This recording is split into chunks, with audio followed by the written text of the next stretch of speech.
I'm so excited for you for being here because this episode is going to be so good. So it's Monday, and Black Friday and Cyber Monday start in just a few days. And listen, even if you're listening to this and that has already passed, what you are going to learn on today's episode is going to be relevant to you for any sale or really in any marketing you do for your business. So it's going to be extremely valuable. I have my notes in front of me because I started to create a list of the 10 biggest mistakes that I see for Black Friday and Cyber Monday after working in retail and this online space and even with service-based companies for almost the past decade. And I started making a list and I ended up with 25 things. Today, we're going to cover 10.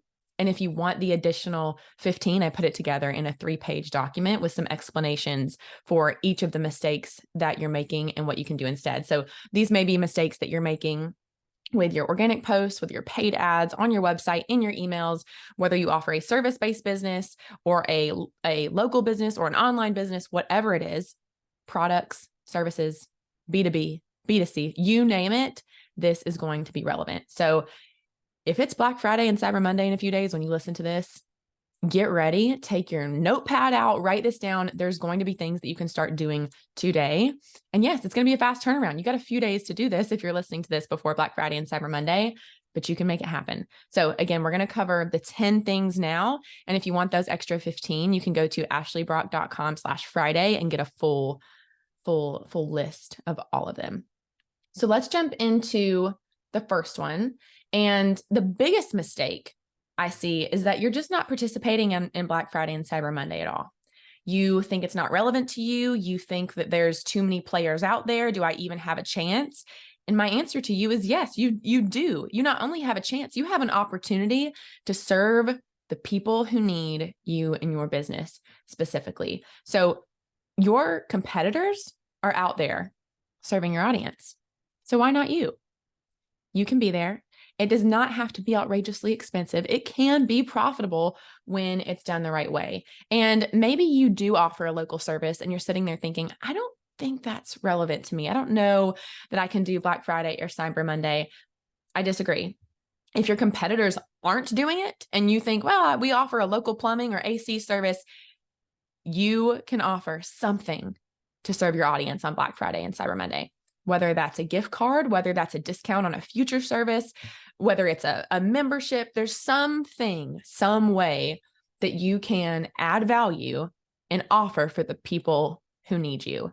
And we're going to go through some ideas of what that can look like throughout the podcast. But not participating altogether is you assuming in your mind, this isn't relevant to me. And guess what? If you assume it's not for you and you do nothing, you will not have a big Black Friday and Cyber Monday. But if you're thinking outside the box and saying the best business owner version of me, what do they think about? What do they do? What would they make happen? And how would they seize on an opportunity for people when they're ready to get a discount and just make decisions on things they know they want later or now? Be there. Not participating altogether, I don't recommend. If you are selling something harmful or something bad, maybe I don't recommend selling, but most of you sell things that help people and give them a lot of value, whether that's peace or joy or relief or excitement or confidence, whatever it is you offer that. Be there, serve your audience during this time. The next one, this is my favorite one. This is my favorite one, and I am implementing it in my business today. I have in the past, but I'm doing something special in my business today and for this week. Most people, they decrease the price on Black Friday and Cyber Monday instead of increasing the value. So the first mistake is you're not participating. The second mistake is you're not increasing the value. I want to tell you a story about a brand that my husband got. Gosh, it's called Built. That's what it was. Built, if you're listening to this, feel free to sponsor this podcast episode. But Built, they're like these kind of manly shirts that like fit really well around, muscles. I don't know how to explain it. They look really good. They look really good on my husband. And he came to me right before he purchased and he was like, okay, I think I'm going to get these shirts, but like if I get a bundle, then I get a discount or they throw in something special.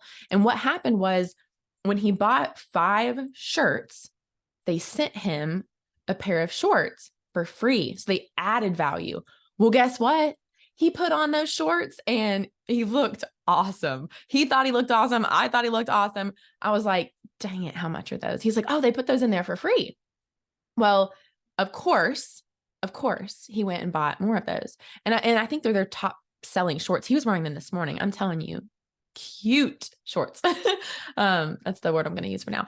And so it was a really good marketing tactic for the business to say, okay, someone who buys this, let's get them exposure into these shorts, because when they put on these shorts, they're going to love them and they're going to buy more. So they made more money on that sale by adding value to it initially. So what do you have to offer that is something else that could help your customer win? A win for Kyle was confidence and feeling really strong when you put on your workout outfit and you're going to the gym. When you feel awesome, you're like, God, I'm going to lift 100 pounds today. I mean, I'm definitely personally not, but you get what I'm saying is when you feel good, you want to do even better. And so that's the gift that they gave Bill, is that just him feeling good. So I want to challenge you, if you're not seeing repeat purchases, what could you do? How could you add value? So in my business specifically, I'm not going to tell you exactly what's happened, but it's coming, depending on when you're listening to this, ahead of Black Friday and Cyber Monday, is I am not only doing a little bit of a discount on certain things,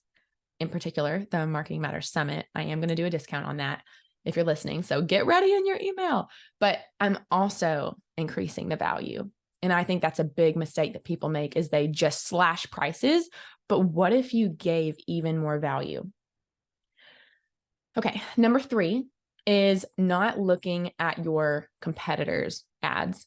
So Google and Meta have a tool where you can see what your competitors are doing. So if you are missing out on that and you're not taking a look, even on your competitors, on their social media, look at their social media, look at their emails. What are they doing? What are they sending?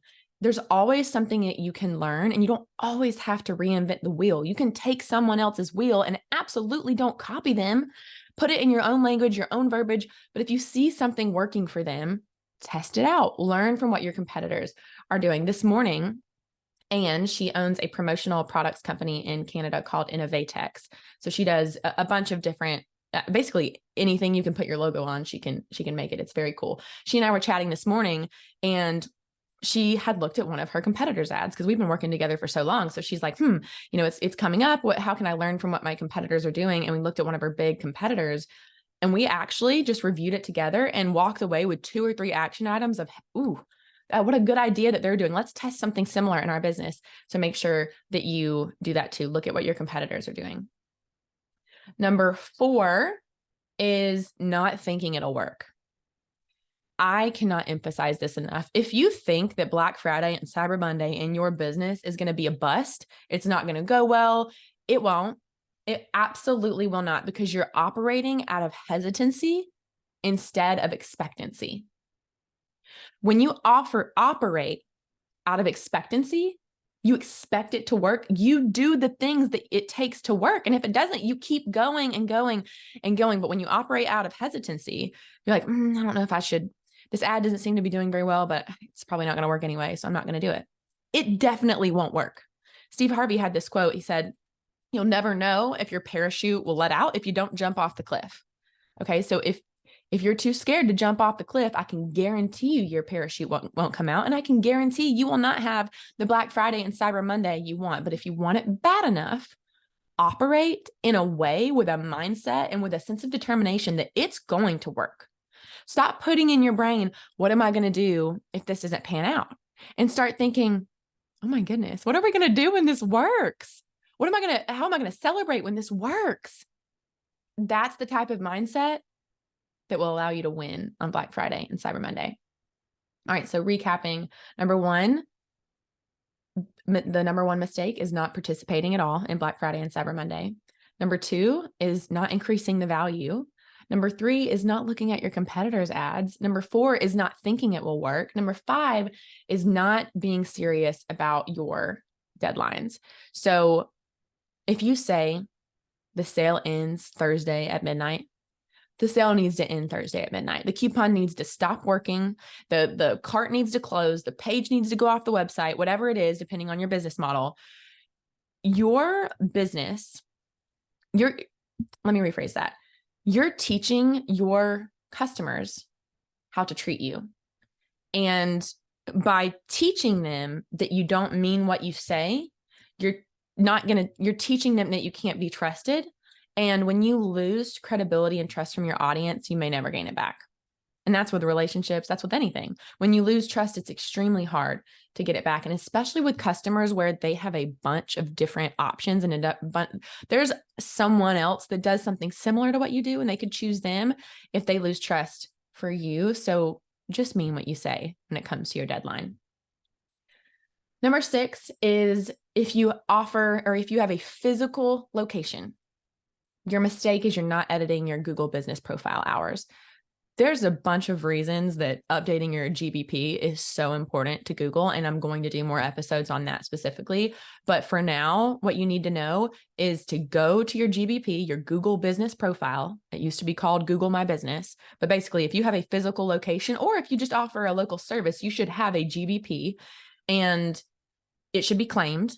And just go Google right now. If you're like, God, what is she saying? Go to Google Business Profile, like just search that on Google, or create Google Business Profile. Absolutely create that. If you do not have a Google Business Profile and you have a physical location, you are missing out on so much money. It's free. Please go do it right now. I will go on and on about that in another episode to help you, but get your Google Business Profile set up, established. And if you already have an established one, update your hours for holiday hours. It's giving Google a signal that says this business is relevant and recent and frequently updated. And it also prevents you from having a really, really bad customer experience for those customers who are wanting to go to your location or call you and they think you're open, but you never updated your hours. Come on, that's so easy. Take 5 minutes and do that. The next one, number 7, is the mistake that you're making is not pouring heavily into remarketing. Remarketing is reminding. I was in a room recently with over 100 women, and I asked them, I said, let's raise your hand if you've ever actually wanted to buy something, but you just forgot. Like you have full intentions of buying the thing, whatever it is. Maybe it's a purse, maybe it's a trip, maybe it's some earrings, maybe it's a coach, whatever it is, you really do want to buy. You just have been so dang busy, you've not been able to remember. Or, and by the way, nearly every single woman raised their hands. So then I said, raise your hand if you've ever wanted to buy something, but you just couldn't remember what company that was or what the name of that person was, but you wanted to buy. I mean, that is the worst case scenario. You get someone who saw your ad, they want it, and then they have no idea who you are or can remember you.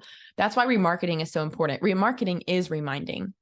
And I can tell you firsthand, I have had someone follow up with me 3 times, and I was so glad that she did. In fact, I am doing an investment thing. I think it's called a 401k something. I know it's a 401k I'm saying, but it's a certain type of 401k. Anyway, the guy who's helping me set that up has called me and emailed me 1 or 2 times. And I'm just like, I know I want to do this. I just keep getting distracted. Him reminding me is remarketing in my mind. And that's what you need to do for your business is remind them. I'm specifically talking about using ads to do that for you so that you don't have to be reminded. And I do that in my business constantly. When someone goes to look at the Marketing Matters Summit and they don't purchase a ticket, they're going to see ads about the Marketing Matters Summit because I know that there's value and I know that they probably want to do it. They just need reminding, and you need to do the same thing. I have so much more that I can go into for remarketing and what's important there. But the main thing is use remarketing to remind your audience the value that you offer them. Don't use remarketing to talk about you. Use remarketing to say, hey, we have a solution to this problem. Here's why we're different. Hey, here's a testimonial of someone that we've helped that's been awesome. Hey, did you know that we offer these products or services? I think I told you this before, but I had a client who had a salon and she had a customer for a few years, and the customer had no idea that they did tanning, that she had a tanning bed back there. And she's like, gosh, I find a good place to get a tanning bed. And she's like, we have one here. And our customer said, what? I've been coming here for 5 years. That's the worst thing possible, is for your customers to know you have a solution for them and they already love you. And you're too scared to let them know you are missing out on serving people who need you. Remarket, remarket, remarket. The next tip is to and it kind of goes together. So number 8 kind of goes with number 7, but it's to have a variety of remarketing ads. And remarketing, you don't even have to consider this as remarketing ads. Have a variety of messages. I mean, yes, do have a variety of remarketing ads. Have a testimonial ad. Have an ad that talks about your solution to a problem. Have a story about your business to get them to build trust and credibility with you. That's very important. But ultimately, you just want to have a lot of different messages, because I've given this story before, I think, but if you've heard of the 5 love languages, everyone feels love in a different way. So I think the 5 are, I'll try to do this off of my memory, but physical touch, words of affirmation, acts of service, gifts, and I can't remember the 5th one, but I'm the type of person where I really love physical touch and words of affirmation. Or no, I like acts of service better. That's right. So physical touch and acts of service. So if my husband hugs me and then unloads the dishwasher, done. Could not feel more loved.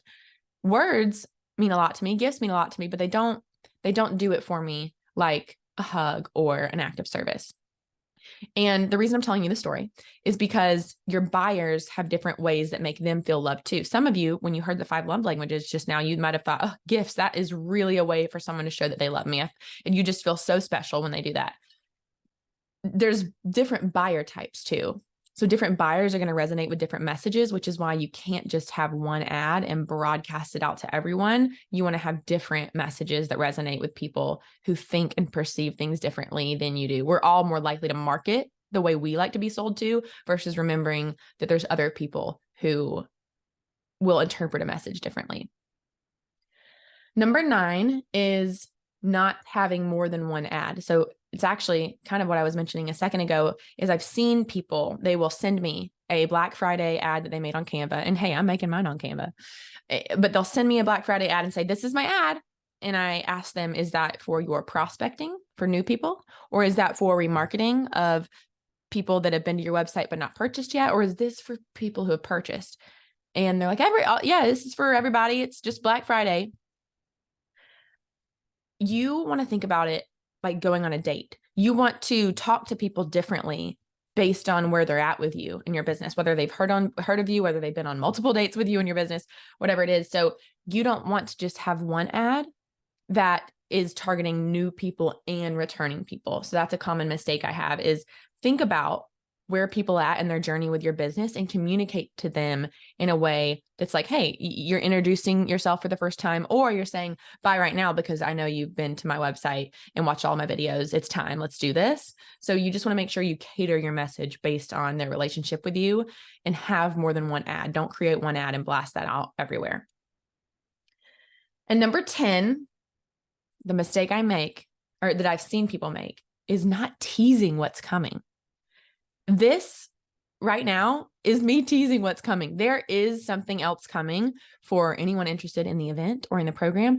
And you need to do the same thing. I saw an email yesterday. Gosh, it was so good. It gave me such inspiration. I got an email and it said, yep, you heard right. It's coming. And so I opened the email. I actually got from 2 separate people who I admire in my inbox yesterday. And they were giving me a sneak peek of what's to come. One of them actually laid it all out and said, listen, here's the deal. Thursday morning, the first few people that, buy this are going to get this. The first few people that do this, like it was a laid out first come, first serve, and it got you excited to open our next email. I have another person who different strategy. She actually said something's coming and didn't really tell. She kind of was like, guess what it is? And it's going to be a bundle like you've never seen, but it built anticipation. And now, just like when you get excited for your birthday, or when something's happening and you think someone's throwing you a surprise, you're like, okay, I want to see what it is. Just, you want to follow along. And now I'm thinking of both of them in the top of my mind. Out of all the emails that I got in my inbox yesterday and all the Black Friday and Cyber Monday sales, I'm thinking about the people that are telling a story and taking me along for a journey. You have the opportunity to do that too. So I'm going to send an email probably tomorrow or Wednesday, and it's going to lay it out and say, here is what's coming. Now is the time to move. And I'm going to do what I told you in, let's see, what was it? I think it was number 5, about being serious about your deadlines. it's only going to be available for the time that I list out. And you have the opportunity to do that too, to build trust with your audience when they see it sold out and they're like, I wanted to do it, but it's gone. It's because your word means something. And that's what you're teaching your audience. But tease what's coming, build anticipation and build excitement so that your audience doesn't miss it. And then this is one of I know I told you that there's 25 total tips. So I'm going to stop here at number 10, but there's 25 total tips, but you have an opportunity to serve people with Black Friday and Cyber Monday. By not being there, you're missing out on serving them. So I'm very excited for you for this Black Friday and Cyber Monday. And listen, if you're listening to this and it's not Black Friday and Cyber Monday anymore, you can implement these 10 things as well as the other 15 things that are in the 3-page document of the 25 mistakes you are making that you can get at ashleybrock.com/Friday. I hope this was helpful. I am absolutely cheering for you. You can do this. You've got this. I'll see you on the next episode.